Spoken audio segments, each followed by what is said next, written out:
Alright, hello internet. Here is a look at probably the worst piece of crap I have purchased in a very long time. It is the Arrowmax gear diff for 112 and F1. This one is the 112 version.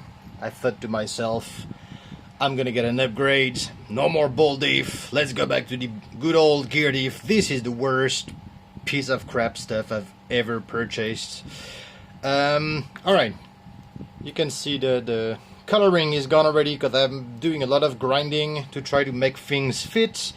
This is the wheel hub, for example.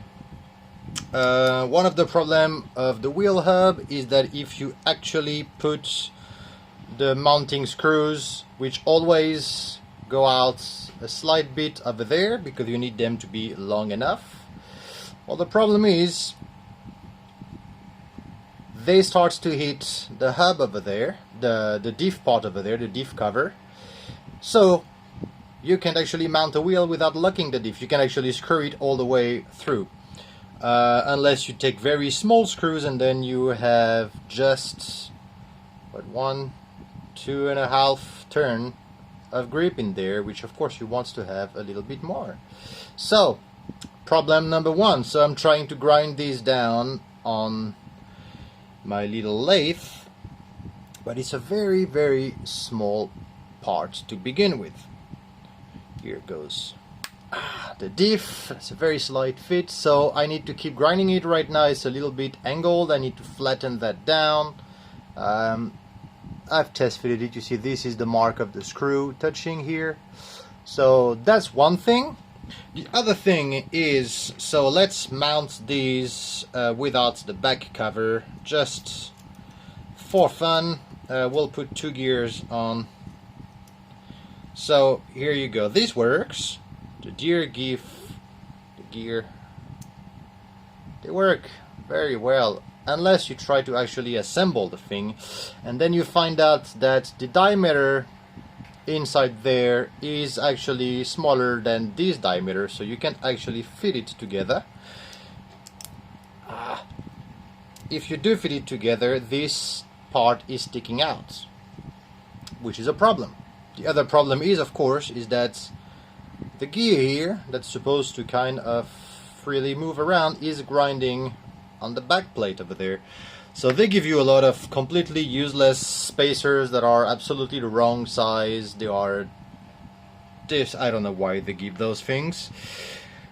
So what to do here? Do you need to grind these down there, or do what I did, which is try to make different spacers? Because of course if you mount the back plate then you completely lock the diff. So I try to make some back spacers, but then this hub with those tiny gears that are rounded at the end do not have any more bites inside here because you have a very small amount of leeway.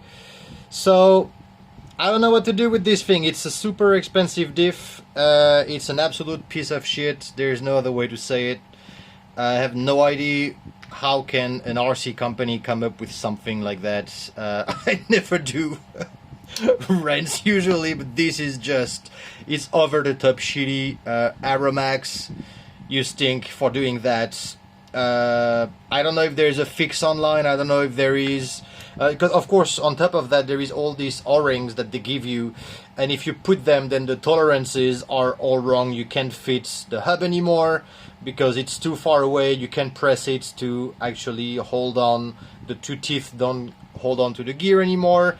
If you put the O-ring at the back here, then the back won't close anymore, which is not really a problem because if you actually close it, it's too small here compared to the spacing of this thing put together, unless the gear could actually fit inside there.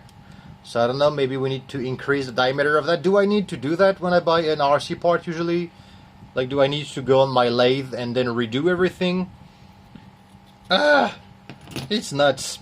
So I'm stuck with this. I blew a lot of money on this thing.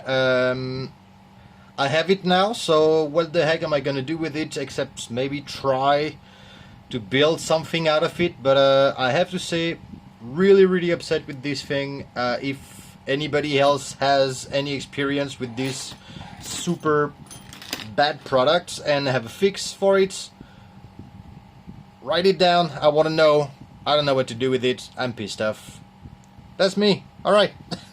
See you, internet.